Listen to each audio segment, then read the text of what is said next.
우리 아버지와 주 예수 그리스도로 말미암는 놀라운 은혜와 평강이 사랑하는 성도님 여러분들과 여러분 위에 계시기를 주님의 이름으로 축복합니다. 아멘. 오늘 우리 김 집사님께서 아주 은혜로운 기도를 드렸는데 평강이 우리 마음 가운데 있기를 주님의 이름으로 축복합니다. 아멘. 사도 바울이 교회들에게 문안인사하면서 동일한 말을 써요. 은혜와 평강이 있기를 원하노라, 이런 얘기를 합니다. 은혜가 뭐예요? 은혜는 한마디로 말하면 카리스마, 이게 이제 히브리어로 은혜, 헬라어로 은혜라는 말이에요. 그래서 오늘날 카리스마 이러면 굉장히 뭔가 선이 굵은 뭐 이런 사람처럼 생각하는데, 원래 이 카리스라는 단어는 은혜를 말해요. 교회에 은혜가 없으면 안 되잖아요. 교회 성도들 가운데 은혜가 없으면 안 돼요. 여러분들 늘 오늘도 하늘에서 부으시는 하나님의 은혜가 여러분 가운데 있기를 바랍니다. 뿐만 아니라 평강이 있습니다. 에이레네, 샬롬이라고 하는 거거든요. 이게 하나님이 우리에게 주시는 가장 탁월한 은혜 중에 하나가 평강이에요. 그래서 이스라엘 백성들은 언제나 만날 때마다 인사를 이렇게 했어요. 샬롬, 하나님의 평강, 여호와 샬롬, 하나님의 평강이 있기를 바랍니다. 그런 뜻이죠. 그래서 교회 안에 우리 성도들이 누려야 될 축복이 뭐냐면 이 은혜와 평강. 그런 의미에서 이 여름에 무덥고 또 요즘 들려오는 소문들이 굉장히 우리의 마음을 어지럽히지만 하나님이 주시는 은혜와 평강이 우리 가운데 있기를 바랍니다. 사랑하는 성도 여러분, 자, 여러분 요즘 우리 뉴스를 보면 요즘 뉴스는 우리나라에만 국한되지 않고 전 세계 뉴스들을 우리가 다 듣습니다.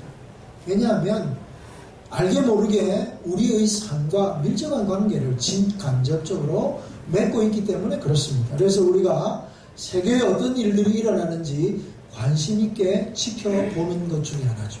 그 중에 하나가 요즘 뭐 전쟁이 많이 일어나잖아요. 국지전이긴 하지만 또 그 테러가 많이 일어나요. 우리나라는 아직 테러가 안 일어나고 있습니다만은 언제 어떻게 우리나라에 많은 사람들이 모여있는 광장에서 또 백화점에서 또 이런 일이 일어날지 늘 염려와 걱정 가운데 많은 사람들이 살아가고 있습니다.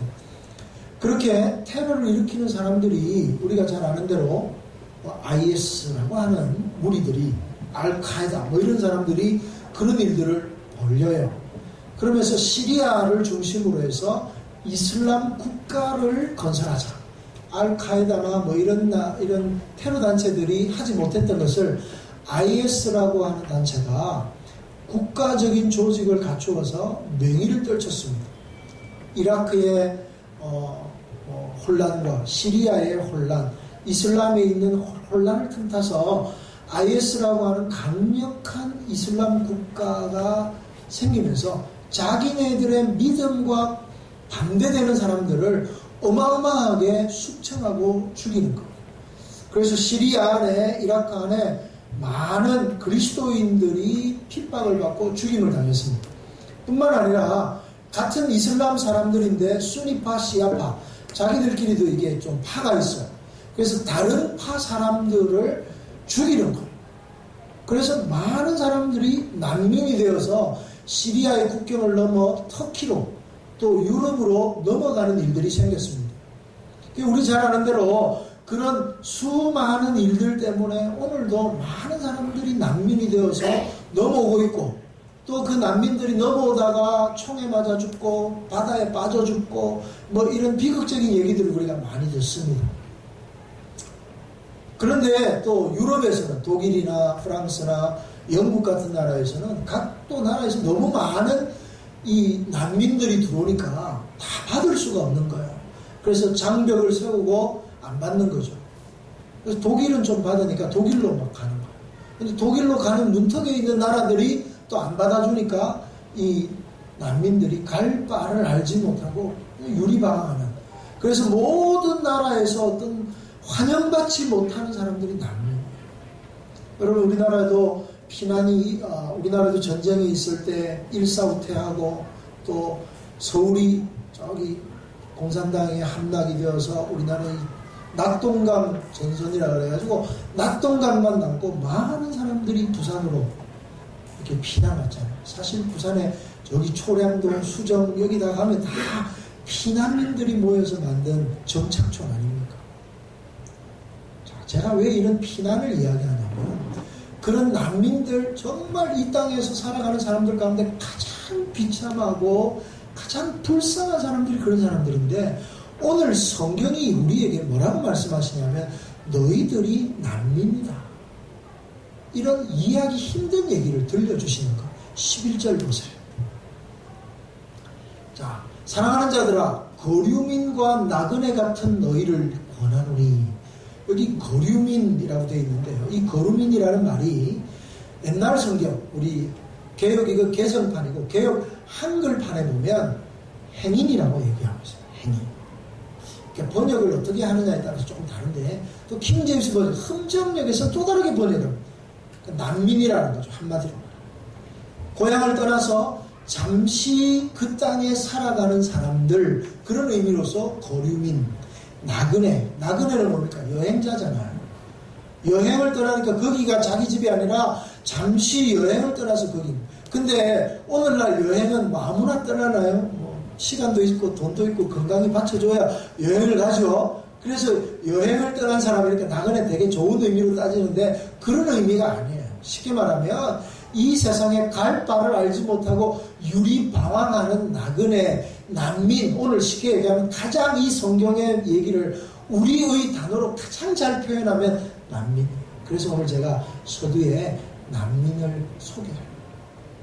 그래서 오늘 성도들을 향해서 베드로가 뭐라고 얘기하면 너희들은 난민과 같은 너희를 권하노니, 이렇게. 그러면서 뭐라고 얘기해요? 영혼을 거스려 싸우는 육체의 정욕을 제어하라. 여러분, 이게 하나님의 말씀이에요. 우리말로 되어 있는 말이라고요. 그 성경이 어렵다고 생각하는 이유가 뭐냐 하면 이게 도대체 무슨 말인지 이해가 잘 안 되는 거예요. 우리말은 이거 초등학교 나오면 다 이해가 돼요. 아, 그래, 나그네 같은 자들은 육체의 정욕을 제어하라네. 그런데 오늘 이게 우리 얘기라는 거예요. 베드로가 지금 그 얘기를 듣는 교회들에게 편지하면서 이 얘기를 하고 시대를 넘어서 이 시대를 살아가는 21세기를 살아가는 우리들에게 하나님의 성령의 감동으로 우리에게 들려주시는 말씀, 이 말이 너희는 난민 같은데 육체의 정욕을 제어하고 살아라.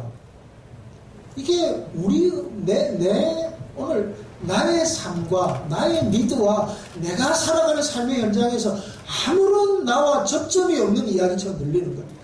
그러니까 우리 마음 가운데 어떤 생각이 들어요? 성경이 어렵다.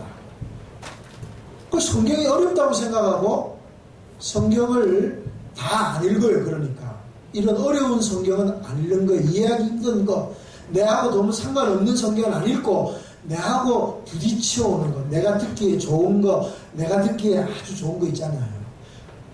여호와는 나의 목자시니 내가 부족함이 없습니다, 이런 거. 내 시작은 미약하나 내 나중은 참대하리라, 이런 거. 이런 좋은 말씀만 듣는 거예요. 귀에 좋은 달콤한 이야기들만, 그런 얘기는 외울 정도로 잘 아는데 이런 말씀을 이해하기가 힘드니까 성경도 우리가 편식하는 거예요. 여러분, 음식을 편식하면 병 걸리잖아요. 몸에 단 거, 입에 단 거 먹으면 성인병 걸리거든요. 쓴 게 약이 되는 거예요. 하나님의 말씀도 마찬가지입니다. 단 거, 귀에 좋은 거는 그것만 좋아하면 잘못된 신앙을 하죠. 성인병이 걸리는 신앙생활을 할 수 있는 거예요. 그래서 영적인 편식을 하면 안 돼요. 이것도 하나님의 말씀이에요. 오늘 우리에게 부담을 주는 것도 하나님의 말씀이에요. 우리가 들으면서 시험에 드는 것도 하나님 말씀이에요. 내가 좋으면 하나님 말씀, 아, 역시 하나님 말씀 탁월해, 이렇게 들으면 안 되고요. 하나님 말씀이 이해하기 힘들어도 하나님의 말씀이 가는 곳에 우리의 귀를 듣고 도대체 이것이 우리에게 들려주시고자 하시는, 하나님이 우리에게 이야기하시고자 하는 것이 무엇인가를 귀를 쫑긋 마음을 열고 이 시간 이 말씀을 오늘 우리에게 들려주신 이유가 뭘까? 진리를 찾아 떠나는 오늘 진리 탐험대가 되기를 바랍니다. 아멘이세요? 그래서 이 말씀을 하나하나 좀 풀어드릴게요. 그렇게 어려운 말씀은 아니에요. 첫 번째는 사랑하는 자들아 고류민과 나그네 같은 너희를 권하노니라고 말할 때 왜 우리를 난민이라고 표현했느냐? 나는 난민 아니잖아요. 여러분 난민이세요? 피난민이세요? 나그네예요? 거류민이 아니잖아요. 나는 대한민국 국민으로서 자랑스러운 태극기 옆에 그 옛날에 한 거지만 그죠? 적어도 우리는 대한민국 국민으로서 어디든 가도 이제 파워 있는 나라의 국민으로서 우리가 살고 있습니다. 대한민국 여권이요 어디 가면 어느 나라 가면 3천만 원 한대요. 이 정도면 큰일 나요. 그만큼 좋은 나라에 우리 국민으로 살아가는데 왜 나보고 난민이라 그러냐? 이거 잘 이해해야 됩니다. 그래서 시리아의 이런 정치적인 그것 때문에 난민인 게 아니라 왜 우리가 난민이냐 하면 이것 때문에 난민이다. 첫 번째는요. 우리는 이 세상 사람과 다르기 때문에 난민이라고 말하는 거예요. 이 세상 사람과 다르다는 게 뭐냐 하면 우리가 그냥 똑같은 사람이지만 예수 믿고 거듭나서 하나님의 사람이 되는 순간 억만 죄악 가운데 영원한 죄악 가운데 저주와 멸망받을 수밖에 없는 우리가 예수 그리스도의 보혈의 공로로 말미암아 거듭나 물과 성령으로 거듭나 하나님의 백성이 됨으로써 우리가 이 땅에 살아가지만 이 땅 사람들과 이 세상 사람들과 다르다는 거예요. 여전히 나는 나고요. 여전히 나는 대한민국 국민이지만 세상적으로 보고 그냥 겉으로 보기는 나는 그대로지만 내 신분이 변화된 거예요. 그전에는 하나님과 원수된 자였는데 하나님과 상관없는 자였는데 예수님 믿고 나니까 우리가 하나님의 백성이 된 거예요. 하나님의 백성이 되었다는 말은 다른 말로 말하면 이제 우리가 이 세상 사람이 아니다라는 거예요. 이 세상 사람이 아니라 우리는 하늘에 속한 사람. 땅을 우리가 비록 땅을 디디고 살아가고 있습니다만은 우리는 땅의 사람이 아니라 하늘의 사람이에요. 그래서 너희는 땅의 일을 구하지 말고 위의 것을 구해라. 골로새서 3장 1절에 사도 바울이 그런 얘기를 하는 거예요.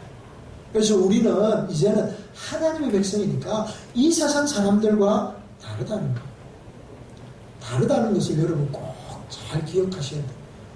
여러분 이 세상을 살면 기질이 다른 존재들이 많아요. 한 동물도 마찬가지입니다. 어떤 동물은 온순한 동물이 있고 아주 싸나운 동물이 있습니다.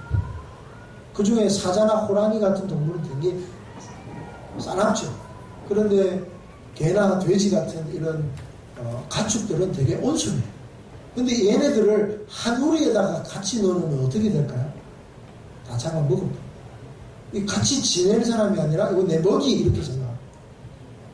그럼 같이 지내면 안 되는 거예요. 같이 넣으면 안 되는 거예요. 쉽게 얘기하면. 다른 거예요. 기질이 다르고 다른 사람들이에요. 거기에서 다르다는 거예요. 그러면 우리가 왜 다르냐? 신분이 다르고 첫째는. 근데 신분만 다른 게 아니라 우리가 예수 믿고 하나님 백성이 되고 나면 뭐가 또 다르냐 하면 인생의 비전이 달라지고 인생의 목표가 달라지고 살아가는 삶의 스타일이 달라져요. 그걸 한마디로 얘기하면 세계관, 가치관 이렇게 되는 거예요. 그래서 이 세상 가운데 있을 때 그리스도 밖에 있을 때는 그야말로 그냥 세상에서 잘되고 세상에서 성공하는 것이 우리의 인생의 목표입니다. 그런데 예수 믿고 구원받고 나니까 세상에서 잘되고 세상에서 성공하는 것 말고도 더 놀라운 게 있더라는 거예요.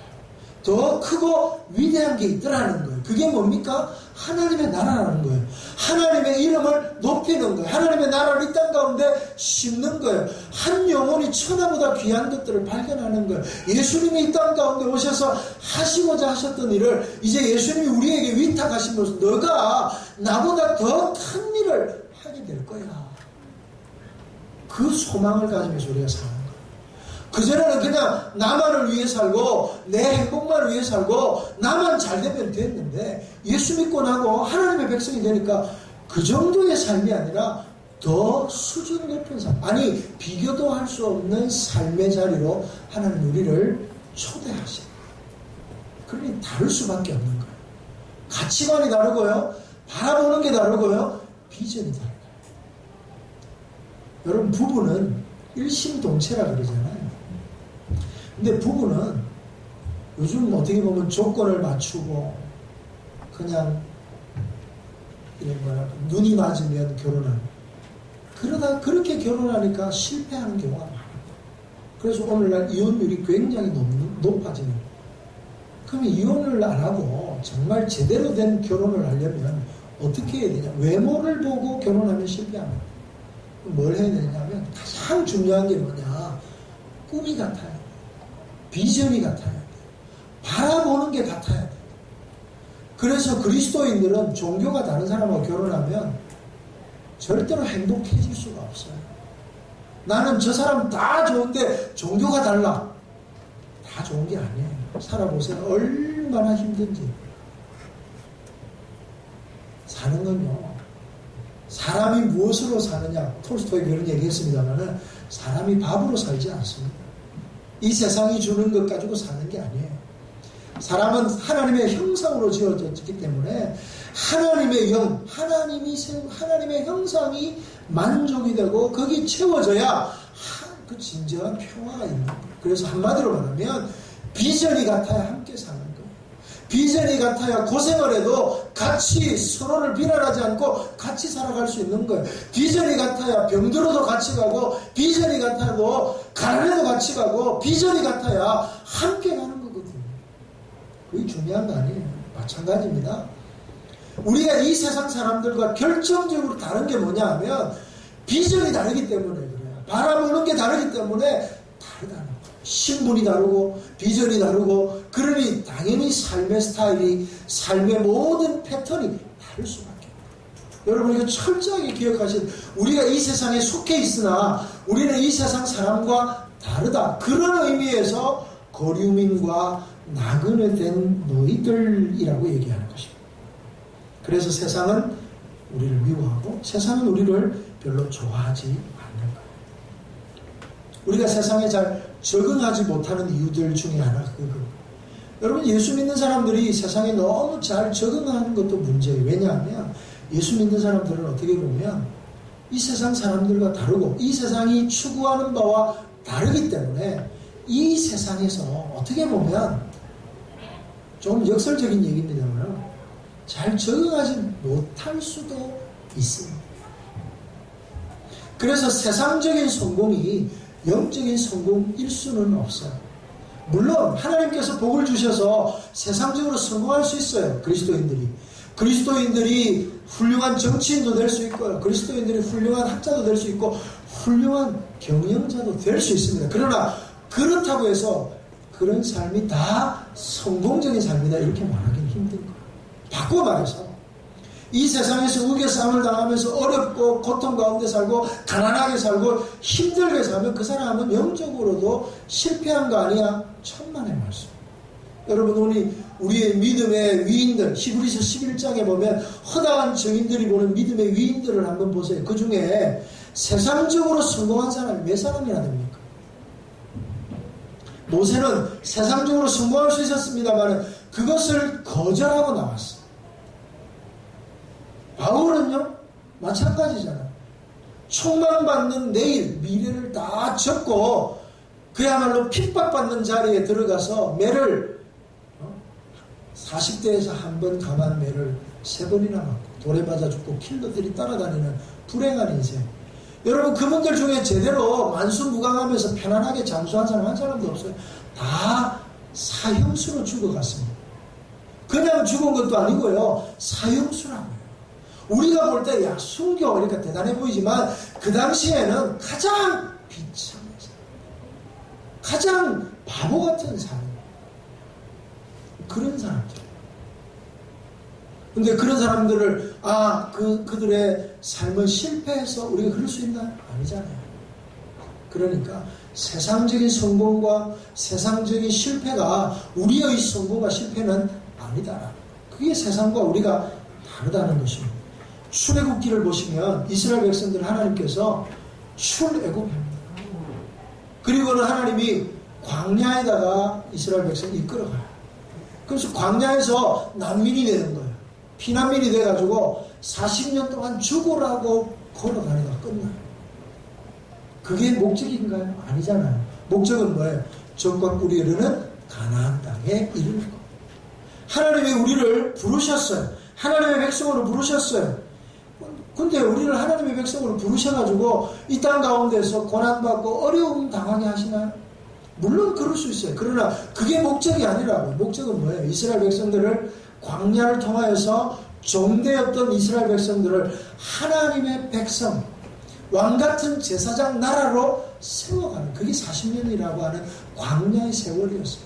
마찬가지로 오늘 우리가 하나님의 백성으로 하나님의 아들로 부르심을 입었잖아요. 부르심을 입었다고 해서 우리가 다 바로 그야말로 천사와 같은 삶을 살고 바로 그렇게 되는 게 아니잖아요. 그래서 세상에서 고난을 당하기도 하고 어려움을 당하기도 하고 세상 사람들과 어울려 지나면서 우리의 인격이 다듬어지면서 차츰차츰 예수님을 닮아가면서 하나님의 백성으로 거룩한 나라로 왕같은 제사장으로 세워지게 될 줄로 믿습니다. 세상과 우리가 다르다는 거 꼭 기억하십시오. 그러면 두 번째로는요. 그러면 세상과 우리가 다른데 그러면 우리를 향해서 난민이라고 그러는데 난민에게 가장 필요한 게 뭘까요? 예? 우리가 난민이 되어본 적이 없죠. 여러분 피난 옛날에 와보셨나요? 피난 우리 저희들은 우리 할아버지가 여기 이쪽 사람이 아니라가지고 저희들도 기억할 때 저는 그때 없었습니다만 우리 부모님 얘기를 들으면 1.4호태 때 내려와서 서울에서 대구까지 결국 부산까지 왔습니다. 대구까지 그야말로 그 피난길을 내려오는 거예요. 그 피난길을 내려올 때 또 뭐 전쟁을 피해서 내려올 때 그 피난민들의 소원이 뭐예요? 한마디로 말하면 빨리 안정된 생활을 사는 거예요. 빨리 고향 가가지고 전쟁이 끝나가지고 원래 내가 살던데 편안하게 사는 것, 이게 목적 아니겠어요? 그러면 나그네들과 거류민이 된 우리가 너희들이 빨리 생활의 안정을 찾아라 이러면 이 얘기가 굉장히 이해하기가 쉬워요.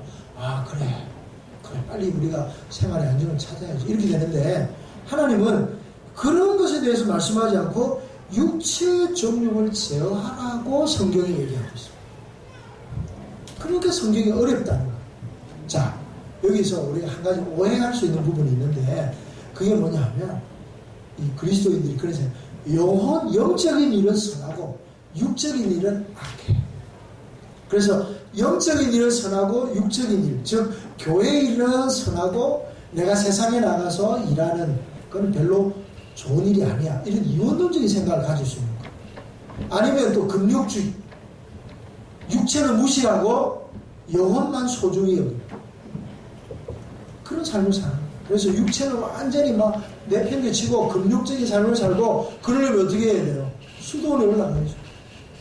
그렇죠? 세상 모든 정과 욕심을 다 끌어버리고 저 깊은 산 속에 올라가가지고 내 혼자 돛 닦고 살면 돼요. 근데 성경은 그렇게 말하지 않아요. 여러분 신앙생활은 우리에게 그런 성자가 되라고 말씀하지 않아요. 플라톤이나 소크라테스와 같은 철학자가 돼가지고 형이 상학적이고 이런 얘기를 해라고 가르치지 않아요. 오늘 우리를 향해서 뭐라고 말씀하세요? 세상 속에 있는 그리스도인이 되라고 말씀합니다. 예수님이 말씀이 육신이 되어 우리 가운데 오셨습니다. 하나님이신 그분이 육신이 되어 우리 가운데 오셔서 육체로 사셨어요. 마찬가지로 오늘 우리가 이 땅 가운데서 육체로 사는 삶이 얼마나 중요한지 몰라요. 육체로 살면서 이 세상 사람과 더불어 함께 사는 것이 우리의 비전이고 하나님이 우리에게 맡기신 소원이라는 거예요. 그래서 우리가 믿음 생활 잘하는 것은요, 산에 올라가서 돛 닦는 게 믿음 생활 잘하는 게 아니에요.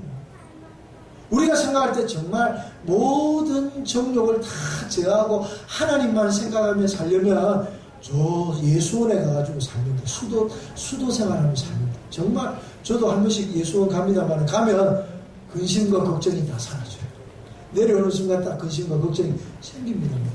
그러나 하나님은 뭐라고 말씀하시냐면 그런 데 사는 게 아니라 여기 살면서 생활의 문제, 삶의 문제, 수많은 믿지 않는 사람들과 살아가면서 수많은 육체의 정욕과 더불어 살면서 그 속에서 하나님의 백성답게 살라고 말씀하시죠. 그래서 교회가 산속에 있는 게 아니에요. 절처럼 저 경치 좋은 데다가 교회를 지은 게 아니라 교회는 어디 있어요? 우리 도심 한가운데 있는 거예요. 가장 유흥가가 많은, 술집 많은 데가 있는 거예요. 사람들이 많은 주택가 가운데 있는 거예요.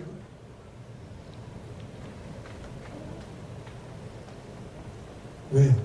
사람을 낳는 어부가 돼야 되니까 그물을 어디다 펼쳐야 이 고기를 많이 잡습니다. 고기 많은 데다가 그물을 펼쳐야 되잖아요. 뭐 어군 탐지기라고 보셨어요? 어선을 타면 내가 앞에 모니터가 따로 있어요. 요즘은 굉장히 좋아.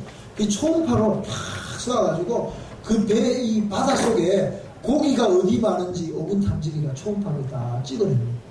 그럼 요 지역이 이제 고기에 많다고 고기 뻘뻘뻘 움직여요. 그러면 거기에다가 그물을 쫙. 그러면 올리면은 이제 그물이 이제 가득 차요. 그럼 마찬가지예요. 교회가 산 속에 있지 않고 왜 도심 한가운데, 신도시 한가운데 교회들이 세워지느냐 하면 우리는 세상 속의 그리스도인이기 때문에 우리가 다 산에 올라가서 머리 깎고 승려가 되는 것이 아니고 수도승이 되는 것이 아니라 이 땅 가운데 살면서 하나님의 이름을 드러내기 위해 살아요. 그러니까 뭐냐면 육체의 존재, 생활의 안전을 하나님 책임지겠다는 거예요.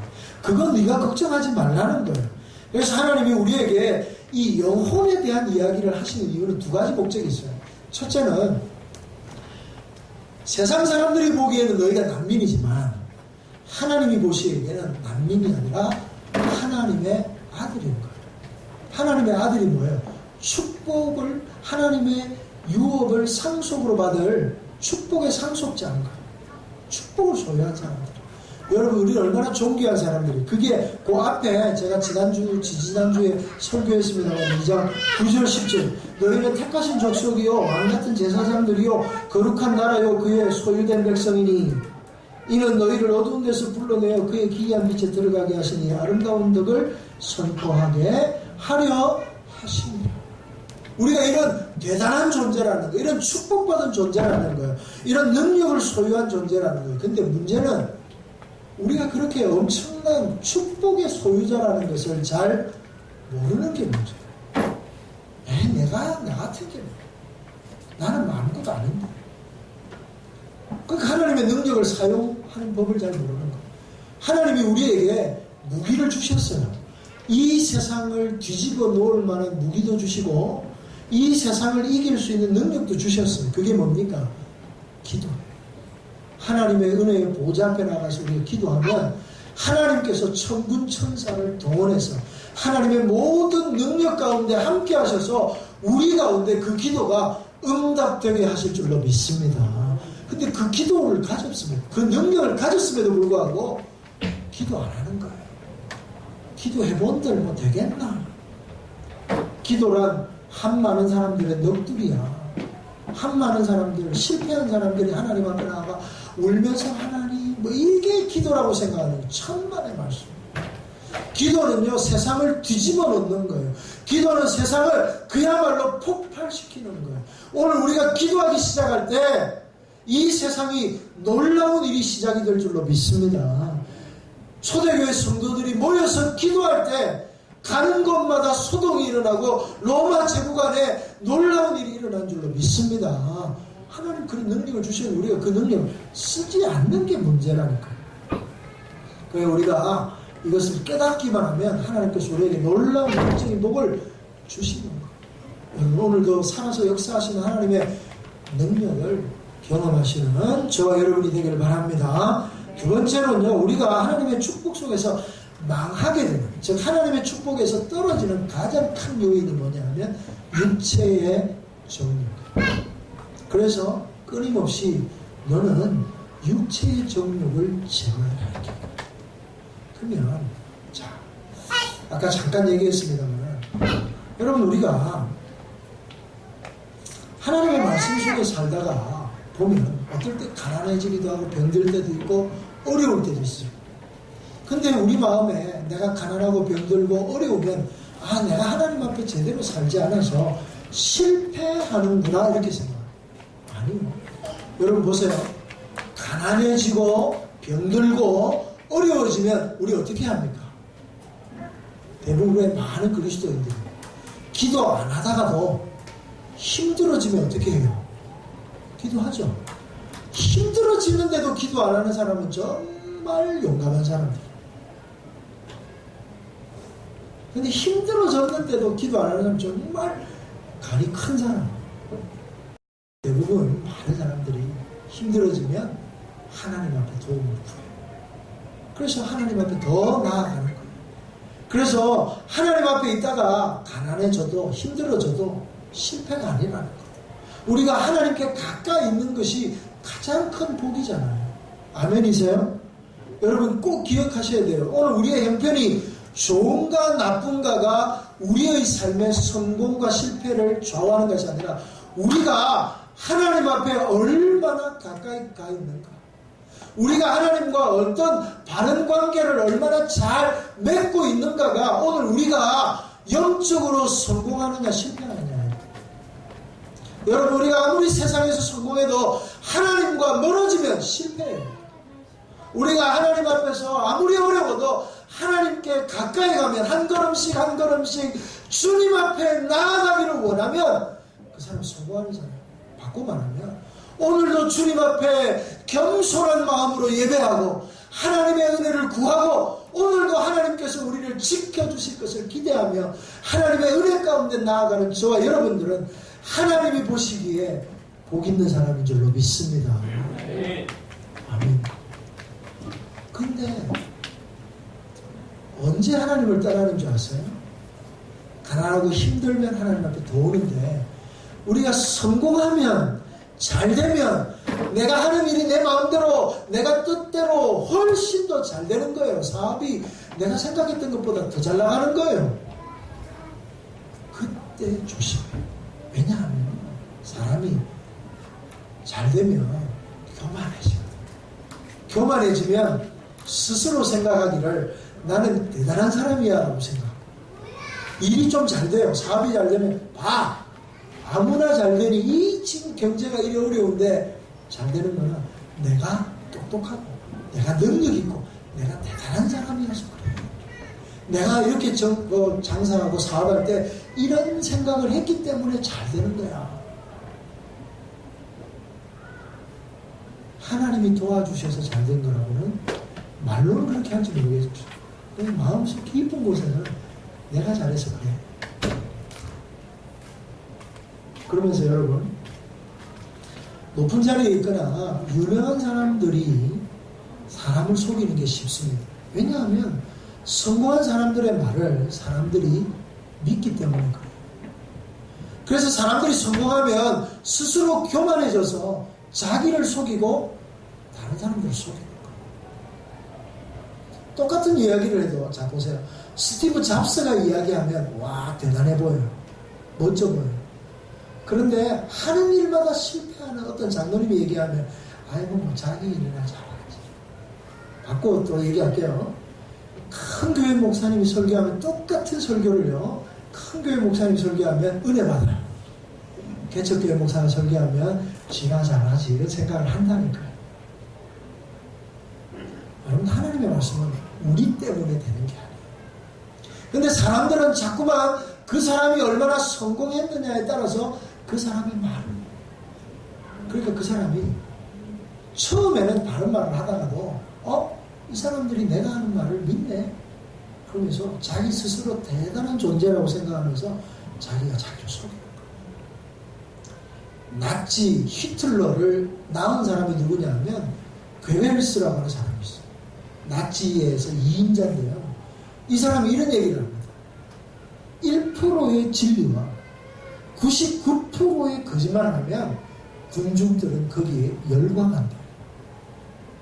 100% 거짓말하면 안 믿는데 1%의 진실과 99%의 부풀려진 이야기들로 군중을 이끌면 광기에 삼죠. 그게 낫지. 보여주잖아요.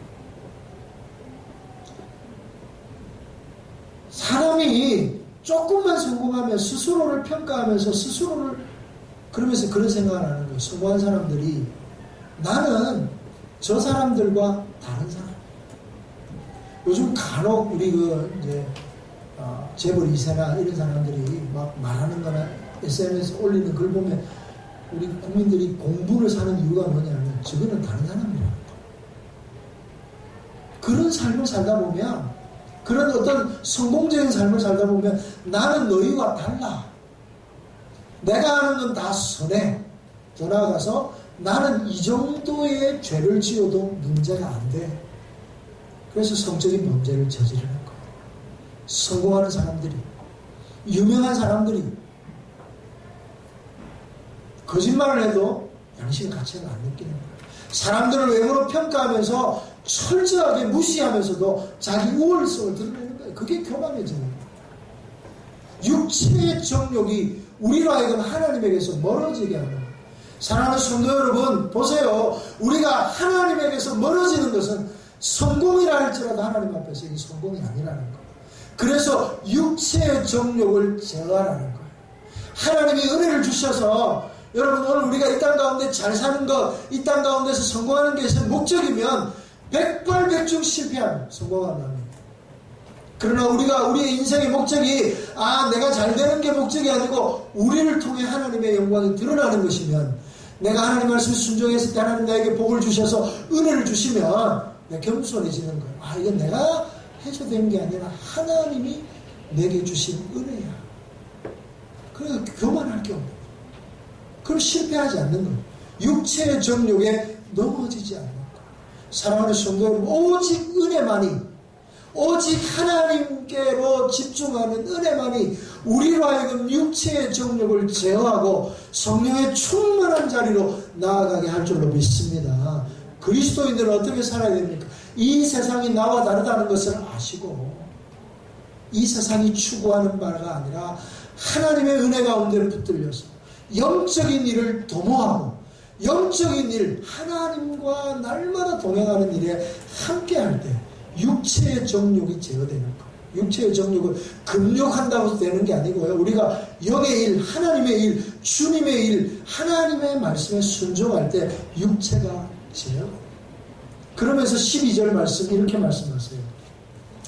너희가 이방인 중에서 행실을 선하게 가져, 세 번째, 너희를 악행한다고 비방하는 자들로 하여금 선한 일을 보고 오시는 날에, 누가요? 예수님이 다시 오시는 날에 하나님께 영광을 돌리게 하라. 선한 행실을 보고 너희들로 하여금 너희들이 하는 선한 행실을 보고 사람들이 영광을 돌리게 하라. 이 얘기인데, 자, 이 말씀 중에 제일 걸리는 말씀이가 너희를 악행한다고 비방하는 자들. 여러분, 초대교회 성도들은요, 우리가 생각하는 것보다 훨씬 뛰어넘는 도덕적이고 윤리적이고 영적인 사람들이에요. 우리가 백투더 예루살렘, 또 혹은 초대교회로 돌아가자 이렇게 얘기하잖아요. 초대교회 가장 이상적인 교회고, 초대교회도 문제가 있습니다만 그래도 거기 성도들은 정말 대단한 성도들이 많아요. 그리스도인이라고 하는 이름을 안디옥 교회가 얻잖아요.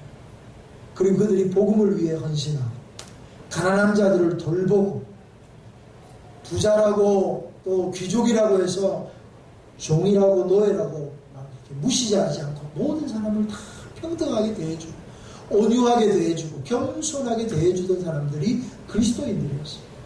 로마의 어떤 사람, 총독이 로마에 보내는 편지에 이 그리스도인이라고 하는 사람에 대해서 보고를 하는데, 이 사람들은 절대로 거짓말하지 않고 정직한 사람들이고 정말 어디서 이런 사람들이 나왔는지 이해할 수 없습니다 라고 하면서 그들의 높은 도덕성을 칭찬합니다. 그런데 오늘 베드로 전서에는 이렇게 얘기해요. 너희를 악행한다고 비방하는 자들. 세상이 우리를 그렇게 합니다. 여러분, 그렇게 선한 일을 많이 하는데도 세상이 우리를 뭐라고요? 악행한다고 비방한다는 거예요. 예를 들면 이래요. 여러분, 직장생활 하면서 예를 들면 우리 아주 신실한 그리스도인이 있어요. 그 사람은 뇌물 안 받아요. 나머지는 다 뇌물 받아요. 그러면 그 사람은 어떤 얘기를 들을까요? 그 주변의 사람들이 그 사람 좋아할까요? 안 좋아요. 한 번은 이런 일이 있었어요. 제가 아는 장로님이 참 신실하신 분인데요. 이분이 한전에서 근무했어요. 그래서 한전에서 근무하면서 한전 사택에 살게 되었어요. 거기 사택에 50가구가 사는데 하루는 한전에서 그야말로 암행 의사, 암행 강사가 나옵니다. 사택에. 그래서 딱 뒤집어 보니까 거기 50가정이 사는데 49가정의 한전 사람들이 다 도전하는 거예요. 도전. 전기를 도둑질하는 거예요. 한전 사람들이니까 전기를, 그러니까 자기 계량기 안 달아놓고 그냥 엉뚱한 데 달아놓고 자기 전기를 마음껏 쓰는 거예요. 49가정. 한 가정만 안 쓰는데 그 사람 누구냐 하면 그 장로님. 그 장로님이 거기 살면서, 그래서 나머지 49명은 이제 전도당하거나 아주 뭐랄까 좀 외지로 좌천되고 뭐 방봉당하고 그랬겠죠. 그래서 이분이 뭐 승진하고 그랬는데 그 전에까지 얼마나 핍박을 받았겠어요. 그거 우리 잘 생각해봐. 그리스도인들이 믿음으로 살면 세상에서 지만 잘났나, 지만 깨끗하나 소리 들으면서 오히려 더 우리를 이상한 사람처럼 너희를 악행한다 비방하는 자들이. 여러분, 교회가 오늘날 교회가 잘못해서 욕듣는 부분은 얼마든지 있어요. 그러나 세상은 교회를 칭찬한 적이 역사상 한 번도 없다는 사실을 우리가 알아요.